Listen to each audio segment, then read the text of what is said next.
Hi friends, welcome back to M drama glimpse. இன்றைக்கி நம்ம எப்படிப்பட்ட ஒரு கதை பார்க்க போகிறோம்னா, இன்றைக்கி நான் சொல்ல போகிற விஷயத்த கண்டிப்பாக நீங்கள் எல்லாரும் உங்கள் லைஃப்பில் ஒரு தடவையான்ட்டு எக்ஸ்பீரியன்ஸ் பண்ணியிருப்பீங்க. ஒன்று உங்களுக்கு நடந்திருக்கும், இல்லைனா உங்கள் ஃப்ரெண்ட்ஸ் யாருக்காவது நடந்திருக்கும். அதுதாங்க ஸ்கூலில் ஏற்படுற க்ரஷ்ஷு. நம்ம கதையோட ஹீரோவுக்கும் இந்த மாதிரி ஒரு க்ரஷ்ஷு ஸ்கூல் டைம்ஸில் இருக்காங்க. அதை அவர் எப்படி அவரோட ஃபஸ்ட் லவ்வாக மாற்றினாரு, அதுக்கடுத்து ஸ்கூல் முடிச்சுட்டு எல்லாரும் வேறு வேறு டைரக்ஷனில் போனக்கடுத்தும் அந்த ஃபஸ்ட் லவ்வை அவர் எப்படி தக்க வச்சுக்கிறாரு, கடைசியில் அவங்க லவ் மேரேஜில் போய் முடிஞ்சிச்சா முடியலையா, அப்படிப்பட்ட ஒரு அழகான கதையை தான் இன்றைக்கி நம்ம பார்க்க போகிறோம். இந்த கதையை பார்க்குறப்பயே நம்மளுக்கு அப்படியே நம்ம ஸ்கூல் டைம்ஸ், காலேஜில் நடந்த ஃபன்ஸ் இது எல்லாமே கண்டிப்பாக மைண்டுக்கு வரும். ஸோ அப்படிப்பட்ட ஒரு கதையை இப்போ நம்ம பார்க்கலாமா? ஸோ வாங்க கதைக்குள்ளே போகலாம். இதே மாதிரி உங்களுக்கு நிறையா ஸ்டோரிஸ் கேட்கணும்னு நினச்சிங்கன்னா மறக்காமல் என் சேனலை சப்ஸ்கிரைப் பண்ணிடுங்க. அப்போ தான் நான் போடுற ஒவ்வொரு வீடியோஸும் உங்களுக்கு கரெக்டாக நோட்டிஃபை ஆகும். ஸ்டார்டிங் எடுத்தோன்னே நம்ம ஹீரோவை தான் காட்டுறாங்க. அவர் அப்படியே டிப் டாப்பாக கிளம்பி ரெடி ஆகிக்கிட்டு இருக்காரு. அப்போ அவரோட ஃப்ரெண்ட்ஸ் எல்லாம் வந்து, டே சீக்கிரம் கிளம்புடா, உனக்காகலாம் கண்டிப்பாக பொண்ணு ரொம்ப நேரம் வெயிட் பண்ணாது அப்படிங்கிற மாதிரி சொல்லி கலாய்ப்பாங்க. அப்படியே இங்கே கட் பண்ணி பல வருஷங்களுக்கு முன்னாடி தான் இந்த கதையை அப்படியே நம்ம ஹீரோவோட வாய்ஸ் ஓவரில் தான் மேக்ஸிமம் இருக்கும். அவர் அப்படியே அவரை பற்றி சொல்ல ஆரம்பிப்பார். இப்போ நான் 11th கிரேடில் இருக்கேன். எனக்கு ரொம்பலாம் படிப்பு மேலே இன்ட்ரெஸ்ட் இல்லை, ஆனால் நான் கண்டிப்பாக கிளாஸுக்கு போயிடுவேன். ஏன்னா ஸ்கூல் லைஃப்னாவே பெரிய ஃபன் தானே, அதை யார் மிஸ் பண்ணுவா அப்படிங்கிற மாதிரி நம்ம ஹீரோ வாய்ஸ் ஓவரில் சொல்லிக்கிட்டு இருப்பார். இப்போ அப்படியே நம்ம ஹீரோ அப்படி சைக்கிளில் போய்கிட்டே அவரோட ஃப்ரெண்ட்ஸ் எல்லாம் ஒருத்தவங்களாம் நம்மளுக்கு அப்படி இன்ட்ரடியூஸ் பண்ணுவார். ஒருத்தவன் பேர் போ, இன்னொருத்தன் நல்லா சப்பியாக இருப்பான், அவன் பேர் ஆஹோ. இவங்க ஸ்கூலுக்கு போகிற வழியிலேயே நம்ம ஹீரோ எவ்வளோ ஃபன்னாக என்ஜாய் பண்ணி ஸ்கூலுக்கு போகிறாரு அப்படிங்கிறத நம்மளுக்கு காட்டுவாங்க. நம்மளாம் எப்படி ஸ்கூலுக்கு போகிற டைம் நம்ம ஃப்ரெண்ட்ஸ் எல்லாம் வம்பெடுத்துட்டே தானே போவோம், அந்த மாதிரி தான் இவரும் அவர் ஃப்ரெண்டு போவையும் ஆஹோயும் வம்பெடுத்துட்டே தான் போவார். அதுக்கடுத்து ஸ்கூலுக்கு வந்தக்கடுத்து இன்னொரு ஃப்ரெண்டை நம்மளுக்கு காட்டுவாங்க. இவர் பேர் தான் டாஷோ. கடைசியாக இன்னொரு ஃப்ரெண்டையும் நம்மளுக்கு இன்ட்ரடியூஸ் பண்ணிடுவார். இவர் பேர் லியோ. இவங்க எல்லாருமே சின்ன வயசுலேருந்து ஒன்றாவே படித்தவங்க. அடுத்து இப்போ நம்மளுக்கு நம்ம மெயின் கேரக்டரான நம்ம ஹீரோவோட க்ரஷ்ஷை தான் காட்டுவாங்க. இவங்க தான் இந்த படத்தோட ஹீரோயின். நம்ம ஹீரோயின் வந்து ரொம்ப படிப்பாளி. ஆனால் நம்ம ஹீரோவும் அவரோட ஃப்ரெண்ட்ஸும் பேக் பெஞ்சர்ஸ், சொல்லவே தேவையில்ல, செம்ம அட்டூழியம் பண்ணுறவங்க. நம்ம ஹீரோயின் பேர் ஷெனி. இப்போ அப்படியே அவர் நம்மளுக்கு எல்லாரையும் இன்ட்ரடியூஸ் பண்ணிட்டாரா. இது மட்டும் இல்லாமல் நம்ம ஹீரோ நம்மளுக்கு அடிஷ்னலாக இன்னொரு இன்ஃபர்மேஷனும் கொடுப்பாரு. என்னென்னா நம்ம ஹீரோயின் நம்ம ஹீரோவுக்கு மட்டும் க்ரஷ் கிடையாது, அவங்க ஃப்ரெண்ட்ஸ் எல்லாருக்குமே க்ரஷ்ஷு. போட்டி வெளியே இருந்திருந்தால் கூட பரவாயில்ல, பாவம் நம்ம ஹீரோவுக்கு போட்டி உள்ளேயே இருக்குது. இதெல்லாம் டேக்கிள் பண்ணி கடைசியில் எப்படி தான் நம்ம ஹீரோயினை உஷார் பண்ண போகிறாருனே தெரியல. ஸோ இப்போ வாய்ஸ் ஓவரெலாம் முடிஞ்சு நம்ம அதுக்கடுத்து கதையோட பாட்டுக்குள்ளே போயிடலாம். எப்பயும் போல தாங்க இப்போ அப்படியே கிளாஸ் நடக்க ஆரம்பிச்சிடும். நம்ம ஹீரோயினை அப்படி வெறித்தனமாக உட்காந்து கிளாஸ் கவனிச்சிக்கிட்டு இருப்பாங்க. ஆனால் நம்ம ஹீரோவும் அவரோட ஃப்ரெண்ட்ஸும் ஐயோ எப்படா இந்த கிளாஸ் முடியும் அப்படிங்கிற மாதிரியே இருப்பாங்க. கிளாஸே கவனிக்காமல் நல்லா பின்னாடி உட்காந்து வாயடிச்சிக்கிட்டு இருப்பாங்களா. நம்ம எல்லாருக்கும் எப்பயும் நடக்கிற மாதிரி தான். கரெக்டாக அவங்க மேம் பார்த்து, என்னடா பின்னாடி ஒரே வாயாக இருக்குது, இப்போ நான் என்ன டீச் பண்ணிக்கிட்டு இருந்தேன், எந்திரிச்சு வாசிங்க பார்ப்போம் அப்படின்ட்டுருவாங்க. நம்ம ஹீரோவும் அவரோட ஃப்ரெண்ட்ஸும் பேந்த முழிப்பாங்க. அப்புறம் என்ன, பிரின்ஸ்பல் ரூம் தான். பிரின்ஸ்பால் பிடிச்சி கண்ணா பின்னான்னு திட்டிட்டு கடைசியில் நம்ம ஹீரோக்கு ஒரு சூப்பரான பனிஷ்மெண்ட் கொடுப்பாரு. பார்க்கணும் என்ன பனிஷ்மெண்ட்னா, இனிமேலேருந்து நீ பேக் பெஞ்சில் உட்காரக்கூடாது, போய் ஷெனியுக்கு முன்னாடி போய் உட்காரு அப்படின்ட்டுருவாங்க. நம்ம ஹீரோக்கு ஒரு மாதிரி ஹாப்பியாகவும் இருக்கும், ஒரு மாதிரி சேடாகவும் இருக்கும். தன்னோட க்ரஷ் பக்கத்தில் உட்கார போகிறோம் தான், ஆனால் அதுக்கு பின்னாடி இன்னொரு ஆப்பும் இருக்கே. அடுத்து நம்ம பிரின்ஸிபல் நம்ம ஷெனியை கூப்பிட்டு, இனிமேல் நீ தான் அவன் நல்லா பார்த்துக்கணும், இவனை ஒழுங்காக படிக்கவை, இவன் மக்கு கும்பிட்டையாக இருக்கான் அப்படிங்கிற மாதிரி நம்ம ஹீரோவை க்ரஷ் முன்னாடி அசிங்கப்படுத்திடுவார். இருந்தாலும் நம்ம ஹீரோ அதெல்லாம் அப்படி அசால்ட்டாக தள்ளிட்டு போயிடுவார். நம்ம ஹீரோவுக்கு நம்ம ஹீரோயின் மேலே லைட்டாக இன்ட்ரெஸ்ட் இருந்தாலும் அதை பெருசாகவே காமிச்சிக்க மாட்டார். ஏன்னா அவரை பொறுத்த வரைக்கும் நம்ம ஹீரோயின் வந்து பெரிய படிப்பாளி, ரொம்ப ஷோ ஆஃப் பண்ணிக்குவா அப்படிங்கிற மாதிரி அவர் நினச்சிக்குவார். அடுத்து இப்போ பிளேஸ் சேஞ்ச் பண்ணிட்டாங்களா. நம்ம ஹீரோயினா, உன் வாழ்த்தனத்தை எல்லாத்தையும் சுருட்டி வச்சுக்கோ, என் முன்னாடி தான் உட்காந்துருக்க, ஏதான் சேட்டை பண்ண மண்டையில நாலு போடுவேன் அப்படிங்கிற மாதிரி மிரட்டிக்கிட்டு தான் இருப்பாங்க நம்ம ஹீரோவை. அடுத்து அப்படியே கிளாஸ் ஆரம்பிச்சிடும். அங்கே மேம் கிளாஸ் எடுத்துக்கிட்டு இருப்பாங்க. நம்ம ஹீரோவா உட்காந்து பக்கத்தில் இருக்க அவர் ஃப்ரெண்டோட கார்ட்ஸ் விளாண்டுக்கிட்டு இருப்பார். இதை நம்ம ஹீரோயின் பின்னாடி இருந்து பார்த்து அப்படியே பெஞ்சிலே 2 எத்துவாங்க. நம்ம ஹீரோவா அது எதுவுமே கண்டுக்காமல் அசால்ட்டாக திரும்பி பார்த்துட்டு உனக்கு என்னப்போ அப்படிங்கிற மாதிரி ரியாக்ட் பண்ணிடுவார். நம்ம ஹீரோயினோட மைண்ட் வாய்ஸ் எப்படி இருக்கும்னா, ஐயோ எனக்கு ஏற்கனவே படிக்க டைம் இல்லை, இதில் இவனை வேற மேய்க்கணுமா, ஐயோ இந்த பிரின்ஸ்பாலுக்கு அறிவே இல்லை அப்படிங்கிற மாதிரி தான் அவங்க இருப்பாங்க. அடுத்து அப்படியே அன்னைக்கு ஸ்கூல் முடிஞ்சிடும். நம்ம ஹீரோவை அவரோட வீட்டில் தான் காட்டுவாங்க நைட்டு. நம்ம ஹீரோவுக்கு என்ன தான் படிப்பு மேலே பெருசாக இன்ட்ரெஸ்ட் இல்லைனாலுமே அவருக்கு இந்த பாக்ஸிங் மேலெலாம் ரொம்ப இன்ட்ரெஸ்ட் இருக்குது. இப்போ கூட பார்த்தீங்கன்னா அவர் வந்து அதுக்காக தான் ப்ராக்டிஸ் பண்ணிக்கிட்டு இருப்பார். கேட்டால் என்னோட மாஸ்டர் ப்ரூஸ்லி அப்படின்னு வேறு சொல்லிக்குவார். அதுக்கடுத்து அப்படியே நம்ம ஹீரோ என்ன நினச்சாருன்னு தெரில, நம்ம ஹீரோனை பற்றி லைட்டாக யோசிப்பார். எனக்கு அவளை பிடிச்சிருக்கு தான், ஆனால் அவளை நான் இம்ப்ரெஸ் பண்ணுறக்கு உடனே பெருசாக பண்ண மாட்டேன். ஆனால் என் ஃப்ரெண்ட்ஸ் இருக்காங்க பாரு, அவளை இம்ப்ரெஸ் பண்ணுறதுக்கு ஒவ்வொருத்தனும் குரங்கு வேலையெல்லாம் பார்ப்பான் அப்படின்னு சொல்லிட்டு இப்போ ஒன்றா யோசித்து பார்ப்பாரு. இந்த லியோங்கிற பையன் என்ன பண்ணுவானா, சும்மா போய் இந்த மேஜிக் பண்ணுறேன், ப்ராங்க் ட்ரிக்ஸ் பண்ணுறேன் அப்படிங்கிற மாதிரி சொல்லிட்டு ஏதான்ட்டு வேடிக்கை ஏதான்னு பண்ணி நம்ம ஹீரோனை அப்பப்போ சிரிக்க வைப்பார். இதுதான் அவர் யூஸ் பண்ணுற டெக்னிக், எப்படியான்னு ஹீரோயினை பிக்கப் பண்ணிக்கணுங்கிறதுக்காக. அடுத்து நம்ம டேஷோவை தான் காட்டுவாங்க. அவன் ஒரு பாஸ்கெட் பால் பிளேயர் மாதிரி கொஞ்சம் அழகாகவும் இருப்பான். ஆனால் அவன் என்ன மெத்தட் யூஸ் பண்ணுவான்னா, எப்போ பார்த்தாலும் நம்ம ஹீரோயினை வம்பளுக்கிற மாதிரி தான் அவன் பண்ணிக்கிட்டே இருப்பான். இப்படிலாம் பண்ணால் லவ் வந்துடும் அப்படின்னு அவன் நினச்சிக்கிட்டு இருக்கான். நம்ம ஆஹோ வந்து கொஞ்சம் படிப்பாளி. அதனால் நம்ம ஹீரோயின் கிட்ட போய் படிப்பு சம்மந்தமாக ஏதான்னு பேசி அப்படியே மொக்க போட்டுக்கிட்டு இருப்பான். இந்த வழியை நான் எப்படியான கரெக்ட் பண்ணிடுவேன் அப்படின்ட்டு அவனுக்கு ஒரு நம்பிக்கை. இதெல்லாம் மிஞ்சிற மாதிரி நம்ம போ என்ன பண்ணுவான்னா, நடு ராத்திரி நம்ம ஹீரோயின் படிச்சுக்கிட்டு இருக்க நேரமாக போய் அவங்க வீட்டுக்கு முன்னாடி நின்று எனக்காக அந்த சாங்கை நான் டெடிகேட் பண்ணுறேன் அப்படிங்கிற மாதிரி சொல்லி காமெடியாக மியூசிக் வச்சுக்கிட்டு இருப்பான். நம்ம ஹீரோனா உங்களாம் வேறு வேலையே இல்லையா போங்கடா அப்படின்னு சொல்லிட்டு திட்டி விட்டு அவங்க திரும்பி படிக்கிற வேலைக்கே போயிடுவாங்க. ஸோ இதுலேருந்து நம்ம நல்லா தெரிஞ்சிடும், அவங்க ஃப்ரெண்ட்ஸ் எல்லாருமே அப்படி இப்படி லைட்டாக நம்ம ஹீரோயினுக்கு ட்ரை பண்ணுறாங்க தான். ஆனால் நம்ம ஹீரோயின் வந்து எனக்கு எதுவே வேண்டாப்பா, எனக்கு படிப்பு போதும் அப்படிங்கிற மாதிரி தான் இருப்பாங்க. நம்ம ஹீரோ எதுவே பண்ணலைனாலுமே கடவுளாக பார்த்து அடுத்து நம்ம ஹீரோக்கு ஒரு பெரிய வாய்ப்பு ஒன்று கொடுப்பாரு. என்னென்னா, அடுத்த நாள் ஸ்கூலில் இங்கிலீஷ் கிளாஸ் நடக்கும். அவங்க மேமும் காலையில் ஹஸ்பண்ட் கூட சண்டை போட்டு வந்துட்டாங்களா என்னன்னு தெரில, கடுகடுன்னு தான் இருந்திருப்பாங்க. எல்லோரும் அவங்க நோட்டை எடுத்து வேலை வைங்க அப்படிங்கிற மாதிரி சொல்லுவாங்களா. பாவம் நம்ம ஹீரோயின் கொண்டு வந்திருக்க மாட்டாங்க, தேடிக்கிட்டே இருப்பாங்க. இதை நம்ம ஹீரோ நோட் பண்ணிடுவார். நோட்டு கொண்டு வராதவங்களாம் தயவு செஞ்சு எந்திரிச்சு நில்லுங்க அப்படிங்கிற மாதிரி அந்த மேம் ஹார்ஷாக சொல்லுமா. நம்ம ஹீரோவா டக்குன்னு அவர் நோட்டை எடுத்து நம்ம ஹீரோனுக்கு கொடுத்துட்டு அவர் எந்திரிச்சு நின்றுவார். ஏன்னா நம்ம ஹீரோயின் வந்து ஒரு டாப்பரில் இந்த மாதிரி நோட்டு கொண்டு வரல அப்படின்னு சொல்லிட்டு எந்திரிச்சு நின்று திட்டு வாங்குறதுலாம் அவங்களுக்குலாம் ரொம்ப கஷ்டமாக இருக்கும், ஆக்வர்டாக இருக்கும். ஆனால் நம்ம ஹீரோவில் பேக் பெஞ்சரில் அவருக்குலாம் அதில் அசால்ட்டு. அந்த ஸ்டாஃபா நம்ம ஹீரோ கொண்டு வரலன்னு சொல்லி எந்திரிச்சு நின்னையும் இன்னும் கடுப்பாயிருவாங்க. ஏன்டா உனக்கு படிப்பு தான் ஒழுங்காக வரலை, ஒழுங்காக உன்னோட மெட்டீரியல்ஸான்னு கரெக்டாக எடுத்துகிட்டு வரையா, வெளியே போய் சேரை தூக்கிட்டு ஃப்ராக் ஜம்ப் பண்ணு இந்த கிளாஸ் முடிகிற வரைக்கும் போ அப்படிங்கிற மாதிரி நினச்சிருவாங்க. இந்த இடத்துல நம்ம ஹீரோனுக்கு லைட்டாக டச்சிங் ஆயிரும். ஐயோ நம்மளுக்காக இவன் பனிஷ்மெண்ட் வாங்குறானே அப்படிங்கிற மாதிரி. அடுத்து அப்படியே பிரேக் டைமில் நம்ம ஹீரோவாக லஞ்சு சாப்பிட்டுக்கிட்டு இருப்பாரு. அவரை யாரோ பெண்ணை வச்சு பின்னாடி டக்குன்னு வந்து குத்துவாங்க. யாருன்னு பார்த்தா நம்ம ஹீரோயின். நம்ம ஹீரோயின் எப்பயுமே நம்ம ஹீரோவை வாயாலெல்லாம் கூப்பிட மாட்டாங்க, இப்படி பெண்ணை வச்சு குத்தி தான் கூப்பிடுவாங்க. இந்த உன்னோட நோட், இன்னைக்கு நடந்ததுக்கு ரொம்ப தேங்க்ஸ் அப்படிங்கிற மாதிரி கேட்பாங்களா. அதெல்லாம் ஒன்றும் பிரச்சனை இல்லை, எனக்குலாம் அதெல்லாம் அசால்ட்டான வேலை அப்படிங்கிற மாதிரி நம்ம ஹீரோ சொல்லிக்குவார். ஏன் எப்போதாலும் படிக்காமே சுற்றிக்கிட்டு இருக்க, படித்தேன்னா அட்லீஸ்ட் எல்லாத்துலேயும் பாஸ் ஆகல அப்படிங்கிற மாதிரி நம்ம ஹீரோயின் சொல்லுவாங்களா. நம்ம ஹீரோ உடனே சேச்சா எனக்கு படிக்கக்கூடாதுன்னா இல்லை, நான்லாம் படித்தேன்னா உங்களை விட அதிகமான மார்க்கெலாம் எடுத்துருவேன், அப்புறம் உங்களுக்கு தான் கஷ்டம், அதனால தான் இந்த வேலையை நான் செய்கிறதே கிடையாது அப்படிங்கிற மாதிரி சொல்லிட்டு அவர் அங்கேருந்து கிளம்பிடுவார். படிக்காமல் சுற்றுறக்கு என்னெல்லாம் கதை விட்டுறாரு பாருங்க இவர். அடுத்த அன்றைக்கி ஈவினிங் ஸ்கூலெல்லாம் முடிஞ்சு வீட்டுக்கு கிளம்பலாம் அப்படின்னு சொல்லிட்டு நம்ம ஹீரோ சைக்கிள் எடுக்க வருவார். அந்த இடத்துக்கு நம்ம ஹீரோயின் வந்து இந்த உனக்காக நான் கொஞ்சம் எக்ஸசைஸும் ஃபிஸ்ஸும் ரெடி பண்ணியிருக்கேன், இதெல்லாம் நீ ட்ரை பண்ணு, உன் ஸ்டடீஸை இம்ப்ரூவ் பண்ணுறதுக்கு இது ஹெல்ப் பண்ணும் அப்படிங்கிற மாதிரி சொல்லிட்டு நம்ம ஹீரோயின் அதை கொடுத்துட்டு கிளம்பிடுவாங்க. நம்ம கூட நம்ம ஹீரோ இதெல்லாம் கண்டுக்க மாட்டார், ஓரமாக தூக்கி போட்டுருவார் அப்படிங்கிற மாதிரி தான் நினச்சிருப்போம். ஆனால் மனுஷன் என்ன நினச்சாருன்னு தெரியல, நம்ம ஹீரோயினுக்காகவே அதை உட்காந்து கொஞ்சம் படித்து அதெல்லாம் ஹோம்ஒர்க் பண்ணி அடுத்த நாள் காலையில் நம்ம ஹீரோயின்கிட்ட வந்து கொடுப்பாரு. நம்ம ஹீரோயின் அதெல்லாம் லைட்டாக கரெக்ட் பண்ணிவிட்டு இதெல்லாம் தான் தப்பு, இதெல்லாம் கொஞ்சம் செக் பண்ணிக்கோ, இன்னும் இருக்க படி, நான் உனக்கு கொஞ்சம் ஃபார்முலாஸ்லாம் எழுதி கொடுக்குறேன், அதையும் நீ கேட்டால் ஞாபகம் வச்சுக்கோ அப்படிங்கிற மாதிரி சொல்லி இன்னொரு பேப்பர் ப்ரிப்பேர் பண்ணி கொடுத்துருவாங்க. நம்ம ஹீரோவா ஐயோ படிக்கிறது இவ்வளோ கஷ்டமாக இருக்கே அப்படிங்கிற மாதிரி புலம்புவாரா. எவ்வளோ கஷ்டப்பட்டு படித்தாதான் லைஃப்பில் சக்ஸஸ் ஆக முடியும், அதனால் ஓவராக பேசாமல் ஓடிட்டு நான் சொல்கிறது மட்டும் செய்டா அப்படிங்கிற மாதிரி சொல்லுவாங்க. இப்படியே பல நாட்கள் போகும். நம்ம ஹீரோயினை தான் கிஸ் கொடுக்க, நம்ம ஹீரோ அதை போய் வீட்டில் போய் செஞ்சு பார்க்க, இந்த மாதிரி நம்ம ஹீரோ வந்து படிப்புக்கு கொஞ்சம் கொஞ்சமாக இம்பார்ட்டன்ஸ் கொடுக்க ஆரம்பிப்பாரா. அவங்க ஃப்ரெண்ட்ஸே ஒரு மாதிரி ஷாக் ஆயிடுவாங்க. என்னடா எப்போ பார்த்தாலும் இவங்க ரெண்டு பேரும் கிளாஸ் ரூமில் படிப்பை பற்றியே பேசிக்கிட்டு இருக்காங்க அப்படிங்கிற மாதிரி. அடுத்து எக்ஸாம்ஸ்லாம் நடந்து முடிஞ்சிடும். நம்ம ஹீரோ நல்ல மார்க் வேறு எடுத்திருப்பாரா. ஆனால் நம்ம ஹீரோ பெருசாலும் சந்தோஷப்பட்டுக்க மாட்டார். நம்ம ஹீரோயின் ரொம்ப சந்தோஷப்படுவாங்க. நம்ம ஹீரோ கேட்பார், இவ்வளோ கஷ்டமான ப்ராப்ளம்ஸ்லாம் இருக்குது, இதெல்லாம் நான் 10 வருஷம் கழிச்சு லைஃப்பில் யூஸ் பண்ண போகிறேன் அப்படிங்கிற மாதிரி கேட்பாரா. நீ சொல்கிறதும் கரெக்டு தான், ஆனால் இப்படிலாம் நம்ம யோசித்து படித்தோம்னா நம்மளால் நிறைய மார்க்லாம் எடுக்கவே முடியாது, அது யூஸ் ஆகுதோ ஆகலையோ நம்ம செய்ய வேண்டிய வேலை நம்ம கரெக்டாக செய்யணும் அப்படிங்கிற மாதிரி நம்ம ஹீரோயின் சொல்லிடுவாங்க. நம்ம ஹீரோக்கு இவ்வளோ படிக்கிற ஒர்க்கு கொடுத்தது பத்தாதுன்ட்டு நம்ம ஹீரோயின் அடுத்தபடியாக இன்றைக்கி நைட்டு ஸ்கூலில் தான் உட்காந்து படிக்க போகிறேன், ஒழுங்க மரியாதையாக நீ என் கூட உட்காந்து படிக்கணும் அப்படிங்கிற மாதிரி சொல்லி நம்ம ஹீரோவை நைட் ஸ்டடியில் இழுத்து விட்டுருவாங்க.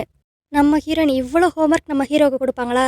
அதனால் நம்ம ஹீரோ கடுப்பாயி, நான் பெட் கட்டுறேன், இந்த டெஸ்ட்டில் நான் கண்டிப்பாக 1 விட அதிகமான மார்க் எடுப்பேன், அப்படி நான் ஜெயிச்சிட்டேன்னா நீ வந்து 1 மந்த்துக்கு ஸ்கூலுக்கு போனிடெயில் போட்டு வரணும், சப்போஸ் நான் தோத்துட்டேன்னா நீ என்ன சொன்னாலும் நான் கேட்பேன் அப்படிங்கிற மாதிரி நம்ம ஹீரோ பெட் கட்டு வரா.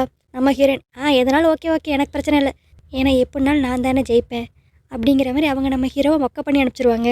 அடுத்து அப்படியே நம்மளுக்கு மாண்டேஜ் சீனில் தான் காட்டுவாங்க. 2 பேருமே மாறி மாறி நல்லா மாங்குன்னு படிப்பாங்க. இதில் நம்ம ஹீரோனோட புக்கெல்லாம் தூக்கிட்டு ஓடிடுவார், நீ படிக்கக்கூடாது அப்படிங்கிற மாதிரி. ஸோ இந்த மாண்டேஜ் சீன்ஸில் அப்படி நம்மளுக்கு காட்டுவாங்க. இவங்க 2 பேரும் படிக்கவும் செய்வாங்க, இவங்களுக்குள்ளே இருக்க பாண்டிங் வந்து ரொம்ப ஸ்ட்ராங்காகவும் ரொம்ப க்ளோஸ் ஆகும். அடுத்து எக்ஸாம் எழுதி ரிசல்ட்டும் வந்துடும். ஆப்வியஸாக நம்ம ஹீரோயின் பெரிய படிப்பாளி, அவங்க தான் ஜெயிச்சிருப்பாங்க. ஆனால் நம்ம ஹீரோ ஒன்றும் சலிச்சவர்லாம் கிடையாது, நல்ல ஸ்கோர் தான் எடுத்திருப்பாரு. ஆனால் நம்ம ஹீரோயின் தான் ஜெயிச்சிருப்பாங்க. திரும்பி அன்னைக்கு நைட் ஸ்டடியை பார்த்தா நம்மளுக்கு காட்டுவாங்க. நம்ம ஹீரோ என்ன நினச்சாருன்னு தெரியல, வேகமாக சைக்கிள் எடுத்துகிட்டு வெளியே போவார். இதில் மழை வேற பெய்யும். அதை கூட பொருட்படுத்தாமல் வேகமாக ஒரு ஹேர் சலூனுக்கு போய் எனக்கு நல்ல முடியெல்லாம் ட்ரிம் பண்ணி விட்ருங்க அப்படிங்கிற மாதிரி சொல்லிடுவார். என்னென்னா அவர் பெட்டில் தோத்துட்டார்ல, அதனால திரும்பி அப்படி ஹேர்லாம் கட் பண்ணிட்டு நம்ம ஹீரோயின் கிட்ட வந்து காட்டுவாரா, நான் தோத்துட்டேன், என் தோல்வியை ஒத்துக்கிறேன் அப்படிங்கிற மாதிரி. அவர் ஹேர் ஸ்டைலை பார்த்துட்டு நம்ம ஹீரோயினுக்கு சிரிப்பு தான் வரும். என்ன இவ்வளோ ஒரு சைல்டிஷாக இருக்கான் அப்படிங்கிற மாதிரி. அப்படியே அடுத்த நாள் நம்ம ஹீரோவும் அவரோட ஃப்ரெண்ட்ஸையும் தான் காட்டுவாங்க. எல்லோரும் ஒன்றா உட்காந்து பேசிக்கிட்டு இருப்பாங்களா, என்னடா புது ஹேர் ஸ்டைலா, செம ஹேண்ட்ஸமாக இருக்கடா அப்படிங்கிற மாதிரி கலாய்ச்சிக்கிட்டு இருப்பாங்க. அந்த இடத்துல நம்ம ஹீரோயின் கிராஸ் பண்ணி போவாங்க. எப்பயுமே ஃப்ரீ ஹேர் விட்டுருக்காங்க, இன்றைக்கி போனிடெயில் போட்டு வருவாங்க ஃபஸ்ட் டைமாக. நம்ம ஹீரோக்கு புரிஞ்சிடும் தனக்காக தான் போட்டு வந்திருக்கா அப்படின்ட்டு. இதில் அவங்க ஃப்ரெண்ட்ஸ் வேறு காமெடி பண்ணிக்கிட்டு, அவளுக்கு தெரிஞ்சிருக்கு போல எனக்கு போனிடெயில் போடுற பொண்ணுங்களை தான் ரொம்ப பிடிக்கும்ன்ட்டு, அதனால் எனக்காக போட்டு வந்திருக்கா அப்படிங்கிற மாதிரி நம்ம லியோவும் காமெடி பண்ணிக்கிட்டு இருப்பான். என்ன நடக்குதுன்னே புரியாமல் நம்ம ஹீரோ திடீர்னு யோசிப்பார், நான் பெட்டில் தோற்றுருந்தாலுமே அவள் எதுக்கு போனிடெயில் போட்டு வந்தா, ஆனால் பரவாயில்ல, அவள் போனிடெயிலில் செம்ம அழகாக இருக்கா, இது போதுமே இன்னும் நான் நல்லா படிக்க அப்படிங்கிற மாதிரி அவர் இன்னும் மோட்டிவேட் ஆயிடுவார். ஆனால் எப்பயுமே நம்மளுக்கு புதுசாக ஒரு ஃப்ரெண்ட்ஸ் கிடைக்கிறாங்கன்னா நம்மளை மாதிரி அவங்க எப்படி மாறுறாங்களோ அதே மாதிரி தான் அவங்கள மாதிரி நம்மளும் மாறுவோம். இப்போ அடுத்து நடக்க போகிற சீனும் அப்படி தான். நம்ம ஹீரோ ஹீரோயினோட கிளாஸில் தான் காட்டுவாங்க. ஸ்கூலுக்காக ஃபண்டுக்குன்னு ரைஸ் பண்ண அமௌண்ட் தொலைஞ்சு போச்சு. அது உங்கள் கிளாஸில் இருக்க யாரோ தான் எடுத்திருக்கீங்க அப்படிங்கிற மாதிரி சொல்லிட்டு அவங்க ஸ்கூல் ஸ்டாஃப் அங்கே மிரட்டி விசாரிச்சுக்கிட்டு இருப்பாரா. நீங்களாக எந்திரிச்சிட்டிங்கன்னா பிரச்சனை இல்லை, மவனை நான் மட்டும் கண்டுபிடிச்சி தோலை உரிச்சிட வேண்டாம் அப்படிங்கிற மாதிரி அவர் ரொம்ப ஹார்ஷாக மிரட்டிக்கிட்டு இருப்பார். ஆனால் யாருமே எதுவுமே பதில் சொல்கிற மாதிரியே இருக்காதா. ஓ, யாரும் எதுவும் பதில் சொல்ல மாட்டிங்களா, சரி அப்போனா பரவாயில்ல, நான் ஒரு ஐடியா சொல்கிறேன். எல்லோரும் உங்கள் பேப்பர் எடுத்து நீங்கள் யாரை சஸ்பெக்ட் பண்ணுறீங்கன்னு சொல்லி ஒரு 2 பேர் எழுதுங்க, யார் பேர் அதிகமாக இருக்கோ அவனை ஃபுல்லாக செக் பண்ணலாம் அப்படிங்கிற மாதிரி அந்த ஸ்டாஃப் சொல்லுவாரா. இந்த ஐடியா நம்ம டாஷோக்கு பிடிக்காது. அது எப்படி நாங்களே எங்கள் கிளாஸில் இருக்க எங்கள் ஃப்ரெண்ட்ஸை சந்தேகப்பட முடியும், இது என்ன ஓட்டு போட்டு யார் திருடுறான்னு கண்டுபிடிக்கிறது நல்லாவா இருக்குது அப்படிங்கிற மாதிரி அவன் சொல்லுவானா. ஓ, நீ ஓவராக பேசுகிற, அப்போ நீ தான் திருடி வச்சிருக்கியா, வா வா வா உன் பேக்கை கட்டு, உன்னை ஃபுல்லாக செக் பண்ணணும் அப்படிங்கிற மாதிரி கூப்பிடுவாரா. அடுத்து நம்ம ஹீரோவும் கொந்தளிச்சிருவார்.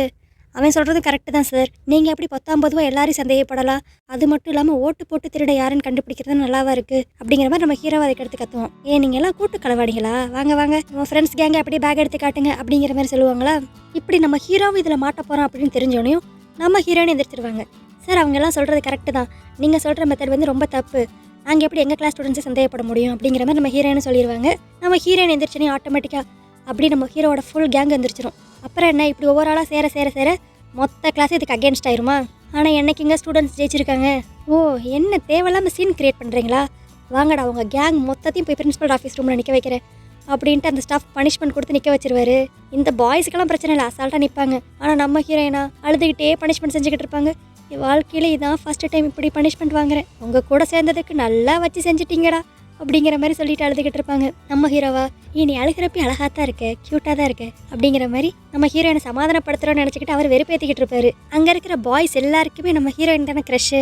அடுத்து அப்படி ஆளுக்கு ஒன்று சொல்லி நம்ம ஹீரோயினை எப்படியோ சிரிக்க வச்சுருவாங்க. அதுக்கடுத்து என்ன, எல்லாரும் ஜாலியாக அந்த பனிஷ்மெண்ட்டை செஞ்சுக்கிட்டு இருப்பாங்க. அடுத்து இப்படியே நாட்கள் நல்லா ஜாலியாக போகும். ஃபைனல் எக்ஸாம்ஸும் முடிஞ்சிடும். அடுத்து என்ன, எல்லாரும் அவங்களுக்கு பிடிச்சவங்க டிஷர்ட்டில் போய் அவங்களுக்கு என்னென்ன தோணுதோ எழுதுறது, ஃப்ளவர் பொக்கே கொடுக்குறது, இந்த மாதிரி கடைசியான டேவை அவங்க ஸ்கூலில் என்ஜாய் பண்ணிக்கிட்டு இருப்பாங்க. அப்போது நம்ம ஹீரோயினோட ஃப்ரெண்டு சொல்லுவாங்க, உனக்கு ஒரே ஜாலி தான் போ, ஒரு பையன் நம்ம பின்னாடி சுற்றினாவே செமையாக இருக்கும், இதில் உனக்கு 5 பேர் வேறு, இல்லை நீ யாரை செலக்ட் பண்ண போகிற அப்படிங்கிற மாதிரி அந்த பொண்ணு கேட்குமா. அப்போ நம்ம ஹீரோயின் ஏதோ ஒன்று காதில் சொல்லுவாங்க. ஆப்வியஸாக அவங்க நம்ம ஹீரோவை பற்றி எதாவது சொல்கிறாங்க. அடுத்து இப்போ லீவு தானே, ஸோ இவங்க கேங் எல்லாம் சேர்ந்து ஒன்றா பீச்சுக்கு போய் செம ஆட்டம் போடுவாங்க. அதில் நம்ம ஹீரோயினும் அவங்க ஃப்ரெண்டுமே சேர்ந்துக்குவாங்க. இப்போ இவங்க எல்லாருமே சேர்ந்து ஒரே கேங்கு தான். எல்லோரும் செம்ம ஃபன்னாக விளாண்டுக்கிட்டு இருப்பாங்க. அப்போ நம்ம ஹீரோயின் லைட்டாக ரிலாக்ஸ் பண்ணலான்னு சொல்லிட்டு கொஞ்சம் அப்படியே ஓரமாக உட்காருவாங்க. அப்போ நம்ம சப்பி பாய் ஆஹோவும் நம்ம ஹீரோயின் பக்கத்தில் தான் உட்காந்துருப்பான். அப்போ நம்ம ஹீரோயின் சொல்லுவாங்க, அங்கே பாரேன் அவன் எவ்வளோ சேட்டை பண்ணிக்கிட்டு இருக்கான், எவ்வளோ சைல்டிஷாக இருக்கான் அப்படிங்கிற மாதிரி நம்ம ஹீரோவை பற்றி சொல்லிக்கிட்டு இருப்பாங்க. அப்போ ஆஹோ கேட்பான், உனக்கு சைல்டிஷாக இருந்தால் ரொம்ப பிடிக்குமா அப்படின்ட்டு. சேச்சா, எனக்கு சைல்டிஷாக இருந்தாலும் பிடிக்கவே பிடிக்காது, எனக்கு ரொம்ப மெச்சூர்டாக இருக்கணும் அப்படிங்கிற மாதிரி அவங்க சொல்லுவாங்க. இதை வச்சு இவன் என்ன புரிஞ்சுக்குவான்னா, ஓ அப்போ கண்டிப்பாக நம்ம ஹீரோவுக்கு வாய்ப்பு இல்லை, ஸோ நம்மளுக்கு கொஞ்சம் வாய்ப்பு இருக்குது, எப்படியான விட்ட ப்ரப்போஸ் பண்ணிடணும் அப்படிங்கிற மாதிரி அவன் மனசுக்குள்ள நினச்சிக்குவான். அடுத்து இப்போ வெக்கேஷன்லாம் முடிஞ்சு ரிசல்ட் வந்துடும். நம்ம ஹீரோயினோட ஃபோன் காலுக்காக தான் வெயிட் பண்ணிக்கிட்டு இருப்பாரு. அவங்களும் கரெக்டாக கால் பண்ணிடுவாங்களா. இவர் சந்தோஷமாக தான் எடுப்பார். ஆனால் திடீர்னு எதமோ சோகமாயிட்டு நம்ம ஹீரோயினை தேடி போவார். என்னன்னு பார்த்தா அன்றைக்கி எக்ஸாம் அன்னைக்கு நம்ம ஹீரோயினுக்கு லைட்டாக கொஞ்சம் வயிறு வலிச்சிருக்கும். ஸோ அதனால் அவங்களால ஃபுல் ஃபோக்கஸாக எக்ஸாம் எழுதியிருக்கவே முடியாது. பாவம் மார்க் கம்மியாயிடுச்சு போல். இப்போ நம்ம ஹீரோ வந்தோடனே அப்படியே புலம்பி தள்ளிடுவாங்க. இத்தனை வருஷம் நான் கஷ்டப்பட்டு படித்தது எல்லாம் வேஸ்ட்டாக போச்சே அப்படிங்கிற மாதிரி.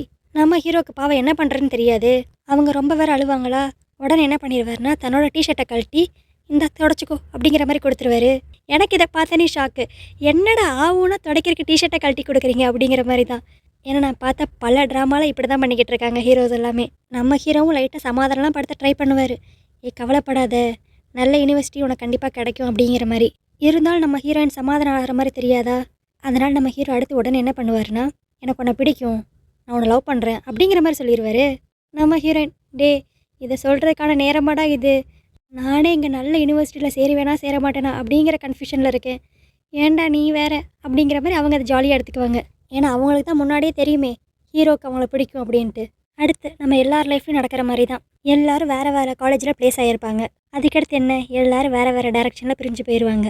இப்போ நம்ம ஹீரோயின் கிட்ட தான் சொல்லுவார், பரவாயில்ல இருந்தாலும் நீ நல்ல யூனிவர்சிட்டியில் சேர்ந்துட்ட, இந்த உன்னோட கிஃப்ட் அப்படிங்கிற மாதிரி ஒரு டிஷர்ட் ஒன்று கொடுப்பாரு. அது மட்டும் இல்லாமல் எக்ஸ்ட்ரா ஒரு பிட்டு வேறு போடுவார், அங்கே போய் நீ யார்கிட்டையும் ரொம்ப க்ளோஸாலாம் பழகாத அப்படிங்கிற மாதிரி.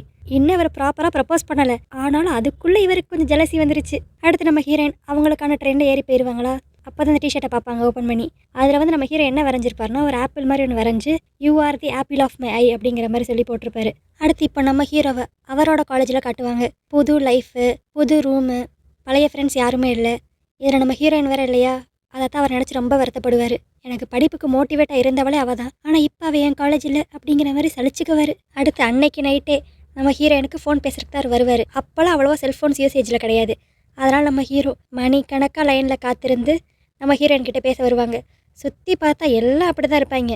தன்னோட கேர்ள் ஃப்ரெண்ட்ஸ் கூட கடலை போட்டுக்கிட்டு இருப்பாங்க. நம்ம ஹீரோ அப்படி ஃபோனில் நீ எப்படி இருக்க, உன்னை ரொம்ப மிஸ் பண்ணுறேன் அப்படிங்கிற மாதிரி விளைஞ்சிக்கிட்டு இருப்பார். அது மட்டும் இல்லாமல் இன்னொன்று வேறு ஒன்று சொல்லுவார், எப்படியும் அடுத்து ஃப்ரெஷர்ஸ் பார்ட்டின்னு சொல்லி டான்ஸ்லாம் ஆட சொல்லுவாங்க, நீ தயவு செஞ்சு யாரோட கையும் பிடிச்சி டான்ஸ் ஆடாத, ஏன்னா நான் இன்னும் ஒரு தடவை கூட உன் கையை பிடிச்சதே கிடையாது அப்படிங்கிற மாதிரி. நம்ம ஹீரோயின் அதுக்கு, ஏண்டா இன்னும் நீ எனக்கு ஒழுங்காகவே ப்ரப்போஸ் பண்ணலை, அதுக்குள்ளே இவ்வளோ ஜெலசாரியா நீ அப்படிங்கிற மாதிரி அவங்களும் ஜாலியாக கலாய்ச்சிக்கிட்டு இருப்பாங்க. இவங்க ரெண்டு பேரும் சொல்லிக்கலனாலுமே இவங்க கான்வர்சேஷன்ஸ்லாம் கொஞ்சம் அழகாக நல்லா க்யூட்டாக லவபுளாக தான் இருக்கும்.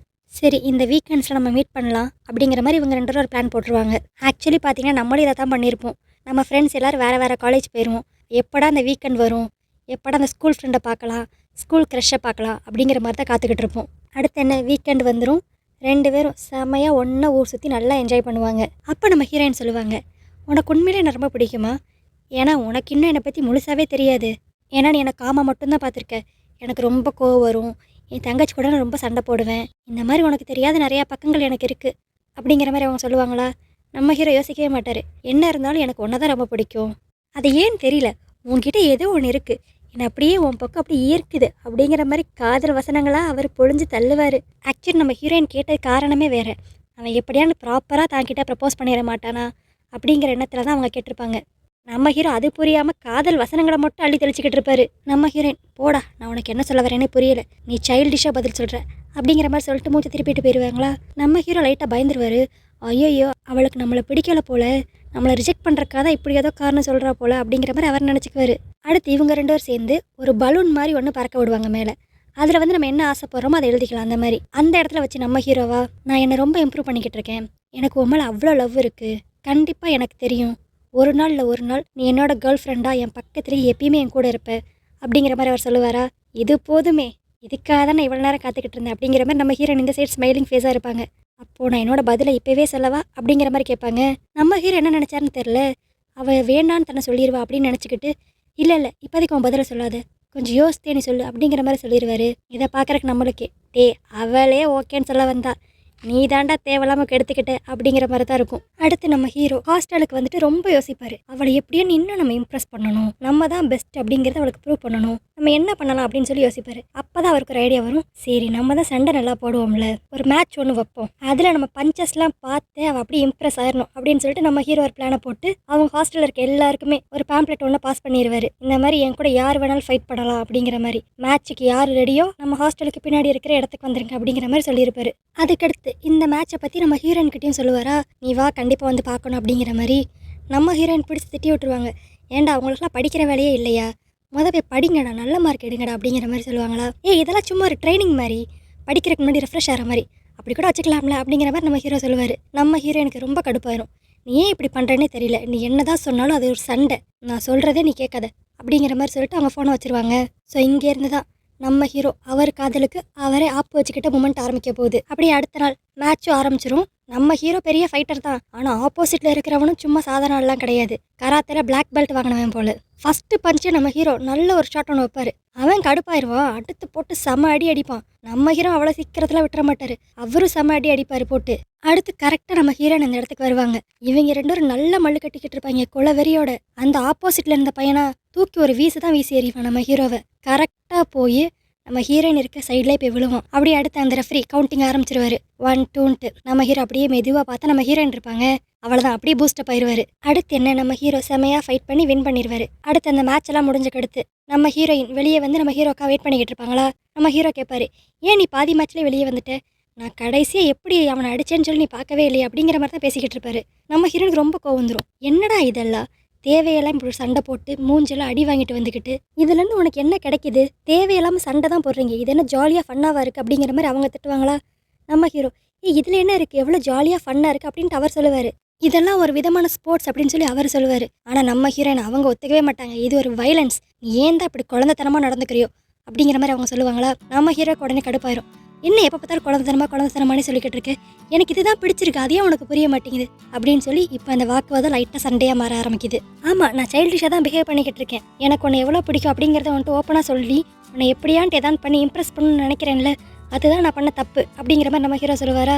அதுக்கு நம்ம ஹீரோயின், உன்னை யார் என் பின்னாடி வந்து என்னை இம்ப்ரெஸ் பண்ண சொன்னால் விட்டுட்டு போக வேண்டியதானே அப்படிங்கிற மாதிரி சொல்லிடுவாங்க. அப்போ கடைசி வரைக்கும் லவ் உனக்கு புரியவே புரியாதுல, நீ என்னமோ பண்ணு அப்படின்ட்டு கோவமாக நம்ம ஹீரோ திரும்பி நடக்க ஆரம்பிச்சிருவாரா. இன்னொரு பக்கம் நம்ம ஹீரோயின் கத்துவாங்க, டேய் போகாதடா நெல்லு, நான் என்ன சொல்ல வரேன்னு சொல்லிட்டு கடைசி வரைக்கும் நீ முழுசாக எப்பயுமே கேட்கவே மாட்டேல, போ அப்படியே போயிரு, திரும்பி வந்துடாத அப்படிங்கிற மாதிரி அவங்களும் ஒரு பக்கம் கத்தி விட்டுருவாங்க. அப்படியே அடுத்து நம்ம ஹீரோ, இந்த மாதிரி எங்களுக்குள்ள சண்டையாயிருச்சுடா அப்படின்னு சொல்லிட்டு ஸ்கூல் ஃப்ரெண்ட்ஸுக்குலாம் ஃபோன் பண்ணி சொல்லுவாரா. அவங்க நம்ம ஹீரோவை பார்த்து பரிதாபப்படுவாங்கன்னு பார்த்தா அப்போ எனக்கு ஒரு சான்ஸ் இருக்குல்ல அப்படின்னு சொல்லிட்டு நம்ம பாஸ்கெட் பால் பிளேயரான டீஷோவும் நம்ம சப்பி பாயான ஆஹாவும் நம்ம ஹீரோயினை பார்க்க கிளம்பிடுவாங்க.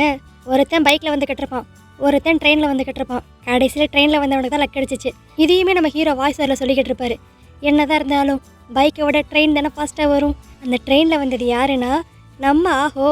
அவன் வந்து நம்ம ஹீரோயின் கிட்ட, எனக்கு தெரியும் நீ என்னதான் உனக்கு சைல்டிஷான ஆளுகளை பிடிக்காதுன்னு சொல்லியிருந்தாலும் ஸ்கூல் டைம்ஸில் உனக்கு அவனை தான் ரொம்ப பிடிக்கும் அப்படிங்கிறது எனக்கு நல்லாவே தெரியும் அப்படிங்கிற மாதிரி நம்ம ஹீரோவை பற்றி அவன் பேசுவான். நான் சும்மா விட்டால் நீங்களாவே சேர்ந்துருவீங்க, ஆனால் எனக்கு இது ஒரு சான்ஸாக நான் பார்க்குறேன், நான் கண்டிப்பாக உன்னை நல்லா பார்த்துக்குவேன், என்னை நம்பி நீ என் கூட எப்பயுமே இரு அப்படிங்கிற மாதிரி அவன் சொல்லுவான். நம்ம ஹீரோயினே ஏற்கனவே கன்ஃபியூஷனில் தானே இருக்காங்க. ஸோ அவங்களும் சரின்னு சொல்லி ஒத்துக்குவாங்க. அடித்தது பாரு லக்கு நம்ம ஆஹோவுக்கு. இப்போ தான் டீஷோ அந்த காலேஜுக்கே வருவான். வந்து பார்த்தா நம்ம ஆஹோவும் நம்ம ஹீரோயினும் ஒன்றா நடந்து போவாங்களா கை கோர்த்துக்கிட்டு. ஐயோ நான் லேட்டாக வந்துட்டேன் போல அப்படின்ட்டு அவர் கடுப்பாயிருவார். அடுத்து வேகமாக நம்ம ஹீரோவை தான் பார்க்க வருவார். நம்ம ஹீரோவே பாவம், ஏற்கனவே தன்னோட லவ் ஸ்டார்ட் பண்ணாமலேயே பிரேக்கப் ஆயிடுச்சு அப்படிங்கிற கடுப்பில் அவர் இருக்காரு. ஆனால் இந்த டீஷோவா, டே அவள் உனக்கு கிடைக்கலனா கூட பரவாயில்ல, எனக்கு கிடைக்கலனா கூட பரவாயில்ல, போய் அவனுக்கு கிடச்சிருச்சுடா அப்படிங்கிற ஆதங்கத்தில் நம்ம ஹீரோக்கு இன்னொரு 4 அடி சேர்த்து கொடுப்பாரு. அடுத்து நம்ம ஹீரோட வாய்ஸ் ஓவரில் தான் காட்டுவாங்க, என்னதான் ஆஹோ என்னோட ஃப்ரெண்டாக இருந்தாலும் அவனுக்கு என்னால் கங்க்ராச்சுலேட் பண்ண முடியலை, ஏன்னா புட்டுக்கிட்டு போனது ஏன் லவ்வில் அப்படிங்கிற மாதிரி அவர் ஒரு பக்கம் ஃபீல் பண்ணிக்கிட்டு இருப்பாரு. இன்னொரு சைடு நம்ம ஹீரோயினையும் அந்த ஆஹோவை தான் காட்டுவாங்க. இப்போ 5 மாதம் ஆச்சு அவங்க டேட்டிங் பண்ண ஆரம்பிச்சு. ஒரு ரெஸ்டாரண்ட்டில் உட்காந்து பேசிக்கிட்டு இருப்பாங்களா. ஆஹோ ஏதோ சின்சியராக பேசிக்கிட்டு இருப்பான், ஆனால் நம்ம ஹீரோயினா அங்கே ஏதோ ஒரு கப்பல் சண்டை போட்டுக்கிட்டு இருப்பாங்க, அதையே அப்படி பார்த்துக்கிட்டு இருப்பாங்க. திரும்பி கொஞ்ச நேரத்தில் அவங்க அப்படி ஒன்று சேர்ந்துருவாங்களா. இதை பார்த்தோன்னே அப்படியே அவங்களுக்கு நம்ம ஹீரோவோட ஞாபகம் தான் வரும். நம்ம ஹீரோவை இப்போ ரொம்ப மிஸ் பண்ணுவாங்க. அதுக்கடுத்து தான் நம்ம ஹீரோயினுக்கே புரியும் நம்ம ஆஹோ மேலே வச்சிருக்கிறது வந்து ஃபுல் லவ் கிடையாது அப்படின்ட்டு. அதுக்கடுத்து என்ன, அப்படி ஆஹோ கூடயும் பிரேக்கப் பண்ணிடுவாங்க.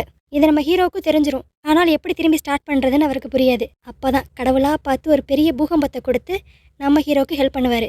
என்னன்னு பார்த்தீங்கன்னா கடவுள் கொடுத்ததே உண்மையான பூகம்பம் தான். அவங்க ஊரில் எர்த்குவேக் வந்துடும். நம்ம ஹீரோ இங்கே அவர் காலேஜில் இருப்பார். எல்லாரும் அப்படி ஹாஸ்பிட்டல் மட்டும் வெளியே வந்துடுவாங்க. என்னாச்சோ ஏதாச்சோ அப்படின்னு பதறிக்கிட்டு. சிக்னல் வேறு ஒழுங்காக கிடைக்காதா. நம்ம ஹீரோக்கு அப்போ மைண்டில் வந்தது எல்லாமே நம்ம ஹீரோயின் தான்.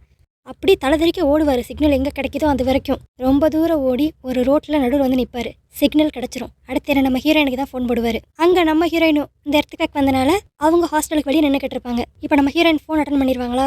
நம்ம ஹீரோ எடுத்தனையும், அப்பாடா இப்போ தான் எனக்கு உயிரே வந்துச்சு, நீ நல்லா தானே இருக்க, நீ ஓகே தானே அப்படிங்கிற மாதிரி கேட்பாங்களா. நம்ம ஹீரோயினுக்கு இது ரொம்ப டச்சிங் ஆயிரும். நான் நல்லா தான் இருக்கேன், நீ ஓகேவா, அங்கே எல்லோரும் சேஃபா அப்படிங்கிற மாதிரி அவங்களும் விசாரிச்சுக்குவாங்க. அடுத்து நம்ம ஹீரோயினே கேட்பாங்க, ஏன் இத்தனை மாதமாக எனக்கு நீ கால் பண்ணவே இல்லை, உனக்கு தெரியும்ல எங்களுக்கு பிரேக்கப் ஆயிடுச்சு அப்படின்ட்டு. இல்லை எனக்கு எப்படி திரும்பி உங்ககிட்ட பேச்சப் ஆகிறதுன்னு சொல்லி தெரியலை, அப்படிங்கிற மாதிரி அவரும் ஒரு மாதிரி பேசுவார். அடுத்து அப்படியே அவங்க கான்வர்சேஷன் நீண்டுக்கிட்டே போகும். அப்படியே பழைய கதை எல்லாத்தையும் பேசுவாங்களா. அப்போ நம்ம ஹீரோ கேட்பார், உனக்கு இப்போ எதுவும் கரண்ட்டாக பாய் ஃப்ரெண்ட் இருக்கா அப்படின்ட்டு. அது உனக்குலாம் நான் சொல்ல முடியாது அப்படிங்கிற மாதிரி அவங்க சொல்லிடுவாங்க. அதிலே தெரிஞ்சிடும் அவங்க சிங்கிள் தான் அப்படின்ட்டு. அடுத்து நம்ம ஹீரோ கேட்பார், உனக்கும் என்ன பிடிக்கும், அப்புறையே நம்ம ரிலேஷன்ஷிப் ஸ்டார்ட் ஆகிறதுக்கு முன்னாடியே முடிஞ்சு போச்சு அப்படிங்கிற மாதிரி கேட்பாரா. அப்போ நம்ம ஹீரோயின் ஒரு அழகான ஒரு பதில் சொல்லுவாங்க. ஆனால் அவங்க சொன்னது ரொம்ப ரொம்ப கரெக்ட். என்ன சொல்லுவாங்கன்னா, சில ரிலேஷன்ஷிப்லாம் அப்படி தான், தூரத்துலேருந்து பார்க்குறப்ப நல்லா இருக்கும். அதாவது அந்த ரிலேஷன்ஷிப் ஸ்டார்ட் ஆகிறதுக்கு முன்னாடி அவ்வளோ அழகாக இருக்கும். ஆனால் ஒன்ஸ் அது ஸ்டார்ட் ஆகி நம்ம க்ளோஸ் ஆக ஆக ஆக நம்மளுக்கு நடுவில் இருந்த அந்த பட்டர்ஃப்ளை மூமெண்ட்ஸ், அந்த மேஜிக் எல்லாமே அப்படி மறைஞ்சு போக ஆரம்பிச்சிரும். கொஞ்சம் கொஞ்சமாக கசப்பு தான் இருக்கும். அதுதான் நம்மளுக்கும் நடந்துச்சு அப்படிங்கிற மாதிரி அவங்க சொல்லுவாங்க. அடுத்து அப்படியே நம்ம ஹீரோயின் ஃபீல் பண்ணி அடி வானத்தை பார்த்துக்கிட்டு, அட்லீஸ்ட் வேற ஒரு பேரலல் யூனிவர்ஸ்லேயான்ட்டு ஒன்றா இருக்க வாய்ப்பு இருக்குன்னு சொல்லி நினைக்கிறேன் அப்படிங்கிற மாதிரி அவங்க நம்ம ஹீரோ கிட்ட ரொம்ப ஃபீல் பண்ணி பேசுவாங்க. ஆக்சுவலி இவங்க ரெண்டு பேரும் நினச்சா திரும்பி ஸ்டார்ட் பண்ணலாம், பார்ப்போம் என்ன தான் பண்ண போகிறாங்கன்ட்டு. அடுத்து எல்லாருக்கும் எக்ஸாம்ஸ் வந்துடும். நம்ம ஹீரோவை சுற்றி இருக்க எல்லோரும் நல்லா மாங்கன்னு படிச்சுக்கிட்டு இருப்பாங்க. ஆனால் நம்ம ஹீரோவா அவருக்கு இப்போ புதுசாக ஒரு இன்ட்ரெஸ்ட் வந்திருக்கும். என்னென்னா ஒரு புக் எழுதுறது. அவர் வேறு யார் கதையும் எழுத மாட்டார், அவர் கதையே எழுத ஆரம்பிச்சிருவார். இந்த மாதிரி school life, college life, love, crush இந்த மாதிரிலாம். ஸோ அதனால தான் இந்த ஸ்டோரி பூராவே அவரோட வாய்ஸ் ஓவரில் போகிற மாதிரியே தான் இருக்கும். அதுக்கடுத்து அப்படியே 2-3 வருஷம் ஓடிடும். நம்ம ஹீரோ அவங்களோட ஃப்ரெண்ட்ஸு எல்லாருமே ஒரு ஜாபில் அவங்க வாட்டுக்கு வேலை பார்த்துக்கிட்டு இருப்பாங்க. அடுத்து ஒரு 2-3 வருஷம் திரும்பி ஓடிடுமா. இப்போ நம்ம ஹீரோவை தான் காட்டுவாங்க. அவரே எல்லார்ட்டையும் ஃபோன் பேசிக்கிட்டு இருப்பாரு. வாவ், நம்ம எல்லாரும் சீக்கிரம் மீட் பண்ண போகிறோம்டா, இது ஒரு பெரிய பிக் டே அப்படின்ட்டு. அந்த பிக் டே என்னன்னா, நம்ம ஸ்டார்டிங்கில் பார்த்தோம்ல, நம்ம ஹீரோ அப்படியே டிப் டாப்பாக கிளம்பிக்கிட்டு இருப்பார்ல. அவங்க ஃப்ரெண்ட்ஸ் கூட சொல்லியிருப்பாங்க, டே பொண்ணு உனக்காக வெயிட் பண்ண மாட்டா அப்படின்ட்டு. அவங்க கல்யாண பொண்ணுன்னு சொல்லி யாரை மென்ஷன் பண்ணியிருப்பாங்கன்னா, நம்ம ஹீரோயினை தான். வாவ் செம்ம, நம்ம ஹீரோவும் ஹீரோயின் சேர்ந்துட்டாங்க அப்படிங்கிற மாதிரி தான் இருக்கும். ஆனால் அடுத்த சீனே பார்த்தா இவங்க எல்லாருமே கிளம்பி வந்தது நம்ம ஹீரோயினோட கல்யாணத்துக்கு தான். ஆனால் மாப்பிள்ளை நம்ம ஹீரோ கிடையாது, வேற யாரோ போல. அப்புறம் தான் இவங்க ஃப்ரெண்ட்ஸ் எல்லாரும் ஒன்றா உட்காந்து ஜாலியாக பேசிக்கிட்டு இருப்பாங்க நம்ம ஹீரோயினோட கல்யாணத்தில். நம்ம எல்லாரும் அவள் பின்னாடி சுற்றினவன் தான். ஆனால் ஒருத்தன் அவன் மனசுக்குள்ளே இடம் பிடிச்சும் அந்த லவ்வை சொல்லாமல் சேர்றதுக்கு முன்னாடி பிரிஞ்சு போயிட்டாங்க அப்படிங்கிற மாதிரி நம்ம ஹீரோவை பற்றி பேசுவாங்க. இன்னொருத்தன் கொஞ்சம் சான்ஸ் இருந்துச்சு, அதையும் யூஸ் பண்ணி பரவாயில்ல 5 மாதம் அஃபிஷியலாக டேட் பண்ணிட்டான் செமடா அப்படிங்கிற மாதிரி நம்ம ஆகவை பற்றி தான் பேசுவாங்க. ஆனால் இப்போ கடைசியில் அவன் நம்ம யாருக்கும் கிடைக்காம வேற ஒருத்தனை கல்யாணம் பண்ணிட்டு போகிறான். பரவாயில்ல, இருந்தாலும் நம்ம ஃப்ரெண்டுக்காக நம்ம ஹாப்பியாக தான் இருக்கணும் அப்படிங்கிற மாதிரி இங்கே இவங்க எல்லாம் பேசிக்கிட்டு இருப்பாங்க. ஆனால் நம்ம ஹீரோக்கு தான் உண்மையிலே ரொம்ப வருத்தமாக இருக்கும். அடுத்து என்ன, கல்யாணம் நடந்து முடிஞ்சிடும். எல்லாரும் அப்படி கேங்காக வந்து ஃபோட்டோ எடுத்துக்கிட்டு இருப்பாங்களா. அப்போ நம்ம ஹீரோட கேங்கு வரும். நல்லா தான் ஃபோட்டோ எடுத்துக்கிட்டு இருப்பாங்க. அப்போ அதில் நம்ம லியோ இருக்கான்ல, அவன் சும்மா ஃபன் பண்ணுறேங்கிற பேரில் நாங்கள்லாம் ஷென்னிக்கு எவ்வளோ க்ளோஸ் ஃப்ரெண்ட்ஸ்ன்னு தெரியுமா. ஸோ அதனால் கண்டிப்பாக நாங்கள் எல்லாருமே மேரேஜ்க்கு கங்க்ராட்ஸ் பண்ணுற விதமாக உங்கள் ஒய்ஃபை இப்போ கிஸ் பண்ண போகிறோம் அப்படிங்கிற மாதிரி வம்பிழுத்துக்கிட்டு இருப்பானா. அந்த மாப்பிள்ளை அதை பெருசாலாம் எடுத்துக்க மாட்டான். ஓ அப்படியா, ஓகே, பட் அதுக்கு முன்னாடி நீங்கள் என்ன கிஸ் பண்ணாதான் நான் உங்களை அவளை கிஸ் பண்ண விடுவேன் அப்படிங்கிற மாதிரி தான் சொல்லுவார். நம்ம ஹீரோவா என்ன நினச்சாருன்னு தெரியல, வேகமாக அந்த பையனை பிடிச்சி டக்குன்னு கிஸ் பண்ணிடுவார். அடப்பாவி, ஹீரோயினை கிஸ் பண்ணுறக்காக இதெல்லாம் பண்ண அப்படிங்கிற மாதிரி. ஏன்னா அவர் ஒரு தடவை கூட வாழ்க்கையில் ஹீரோயினை கிஸ் பண்ணியிருக்கவே மாட்டார். நம்ம கூட அடுத்து உண்மையிலே ஹீரோயினை கிஸ் பண்ணிடுவார் போல அப்படிங்கிற மாதிரி தான் நினைப்போம். ஆனால் சேச்சே, நம்ம ஹீரோ நல்லவர்.